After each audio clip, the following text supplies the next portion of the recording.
Hey everybody, this is Anita, and this is day 2 of documenting really what I'm calling the messy middle. It's one mom's journey to be able to build a profitable business, and it's also episode 17 of my podcast.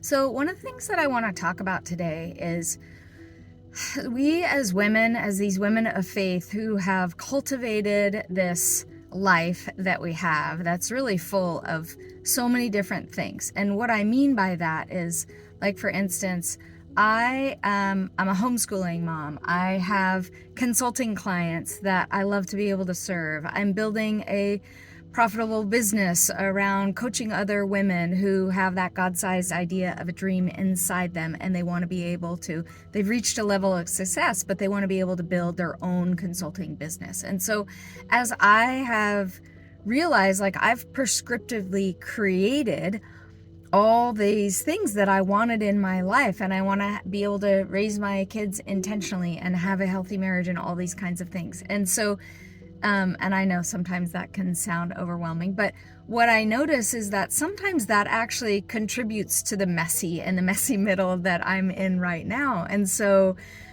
what that looks like for me is I walk around feeling sometimes really overwhelmed.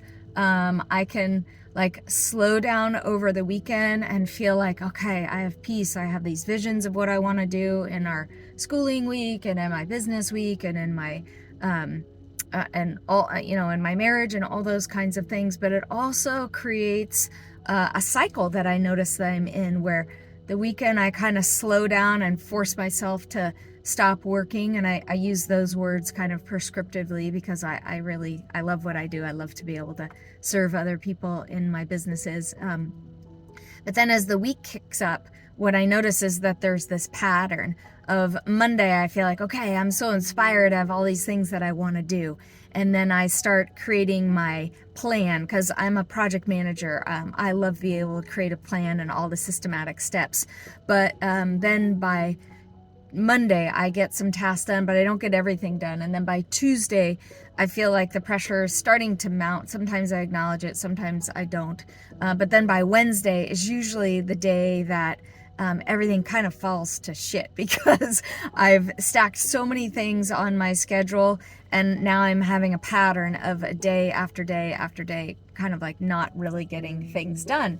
And so what I notice is, in all of this stuff to do, all these things that I want to do and I want accomplishment, I'm actually setting myself up for failure, and I'm setting myself up to be sabotaged, not really on purpose. I don't lay out the week thinking this is going to be a cruddy week. What I lay out the week thinking, I'm going to get so many things done, and I'm going to be able to have time for my people and all that kind of stuff. But the pattern that I've noticed, that I've really been spending a lot of time in prayer and talking about and thinking about and journaling about and talking with my own coach about, is one of the things I notice is I'm actually creating so much more stress in my life because I'm actually stacking too many priorities in my schedule. And now that might actually be easy for you to see as I describe it.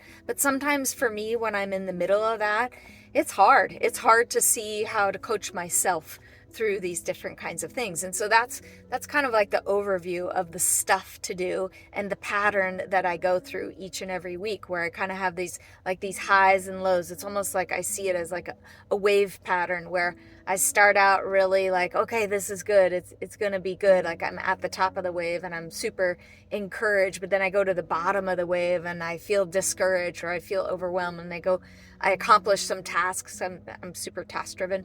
I get to the top of the wave and I'm like, yes, I'm hammering out the week. And then something else comes up and I realize shit, I forgot, I missed something, or I'm not quite, what's the right word? I'm not quite as productive as I thought that I was going to be, I wanted to be. And so, what's happening is I'm laying out my plans, but there's too many things in my plans.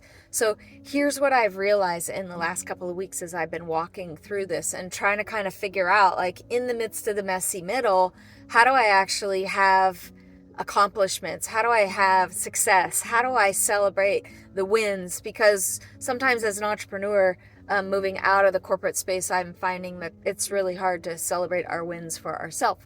And so in that, what I'm finding is that I need to build systems, kind of as the undercurrent to all of my goals and all of the plans and all of the tasks that I want to do. I actually need a better system underneath. And so yesterday I sat down with my team, and one of the things that we did is just really almost in a super simplified process, we mapped out these 3 pillars of what it takes to be able to launch and run a successful business online. And so those pillars were being able to create content, and then being able to edit and post that content. And then the next thing was to be able to multiply that content.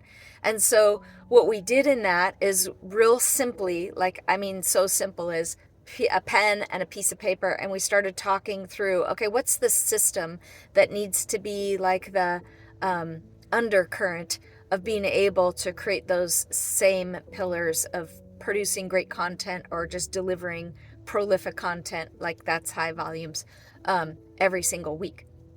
And so then we walked through the process of being able to say, okay, when I create content, I'm gonna time block and just dedicate myself to be able to craft what the content is going to look like.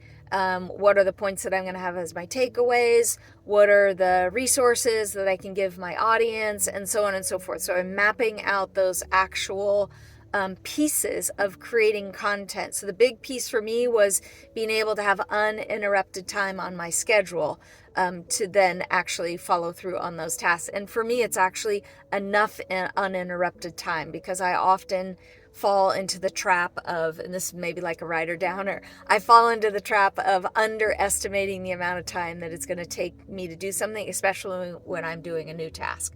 Okay, so then the second pillar in that is editing the content. So then we create these videos, all this content that we want to be able to share, but in some case there's some editing that needs to be done, there's some music that needs to be done, there's some research on our hashtags, there's research on the description. Like, it's not always enough to just create the video and then post the video completely unedited. Like, we have to have strategy behind the videos that we're actually posting so that they reach the right pieces of the audience. So there's 2 elements when we're producing content that we always want to remember, is that we want to draw the right audience in, but we also want to repel the people that aren't our right fit. And that's probably would be another topic that we talk about in this messy middle, is breaking that down a little bit more. Okay, and then the third pillar for creating content, where we systematically wrote out the steps yesterday, was being able to multiply that content. And so as my good friend Brian, who wrote the book Multiply, Brian Swoltowski is how you pronounce his last name, he goes through and talks about, he does a phenomenal job in his book, and I'll put a link in the show notes for this.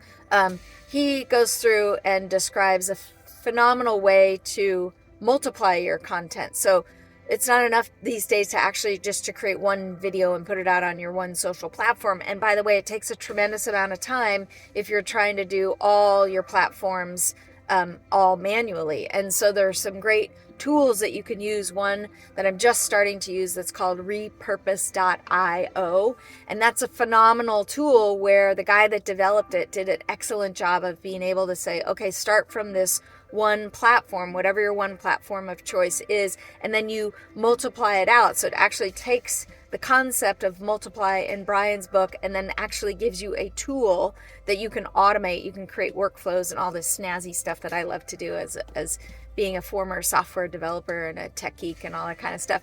But what you can do is you can take that content and then you multiply it out over all your social platforms. And that goes to your business accounts, not your personal accounts. Just a little side note on that.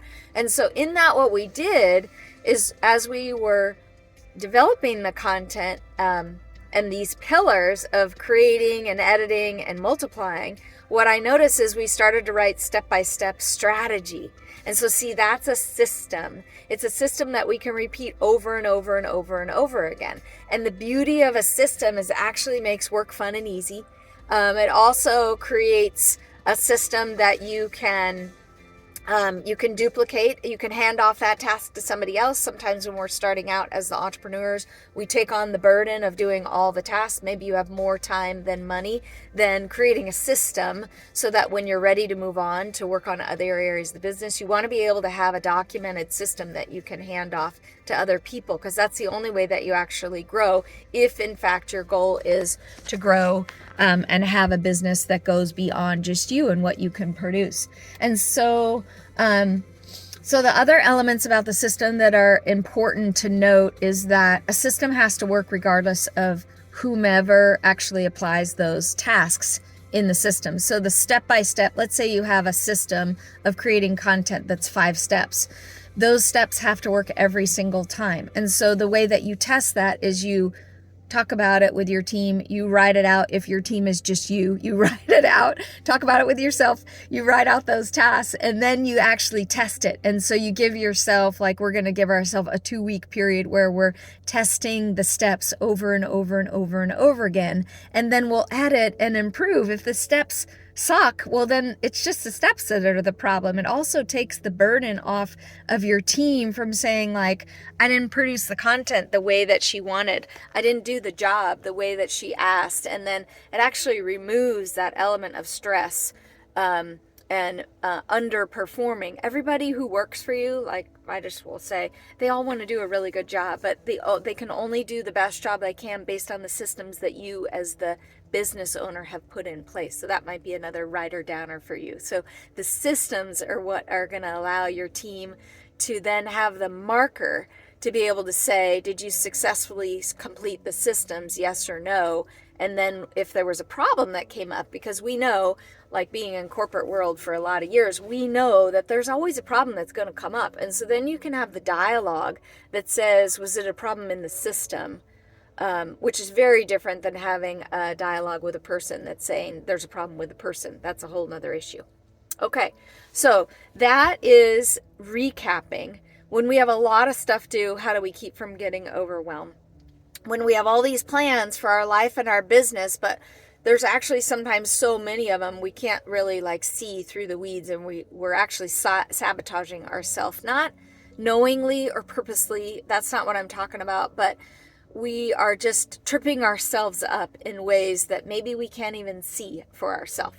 And then the third element of this, the third pillar of this content in particular, is defining a system that works for your business and then testing it out. So define the system, then test the system over a period of time and give yourself enough time to actually see if the system works.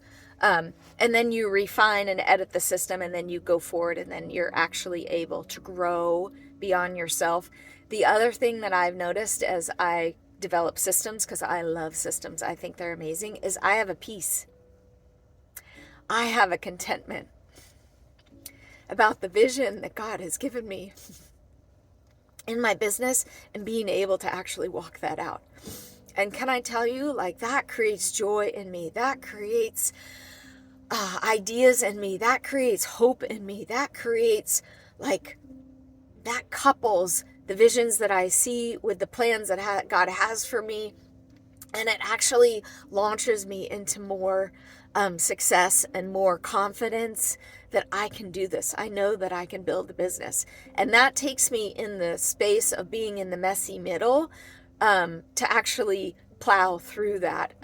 So systems are the way that I employ that and deploy that so that I can have the confidence and the hope to be able to go forward and keep going when the messy middle gets kind of messy and crappy and shitty and all the things that it can kind of get. So if you love this content, go ahead and like it. If it's something that's been helpful and you want more of it, I'm just going to invite you to join my community. I have a couple of different websites. One is called the Repel Effect, and that's so THE, and then Repel, RIPPLE, and then effect, like we're making an effect on other people. So it is prescriptively AFFECT.net. So that's the Repel Effect anitaanello.net. The other website that I have is anitaanello.com, and my last name is Anello.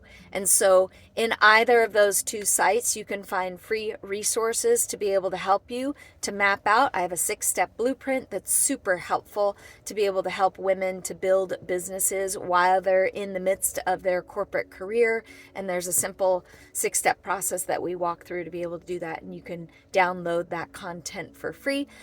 We also have a membership community that you can join where it's women like us that are actually going through this process of building these businesses. I have a mastermind that's available. I have free resources. There's more than just the 6-step blueprint that you can find on my website. There's blog posts and articles that you can use, a whole bunch of stuff that you can use for free and engage to help you take your next steps. So that's my blessing and my prayer for you, that you would take the next steps in your journey for whatever it is that God has planned for you. So know that I'm praying for you and that I care about you and I'm totally for you. I want to be your biggest cheerleader and I want to be your dream launcher. So be well, ladies. Post and comment on other topics that you'd like to hear as I document this journey of being in the messy middle, one mom's journey to be able to build a profitable business. Okay. Love you, ladies. Have a great day.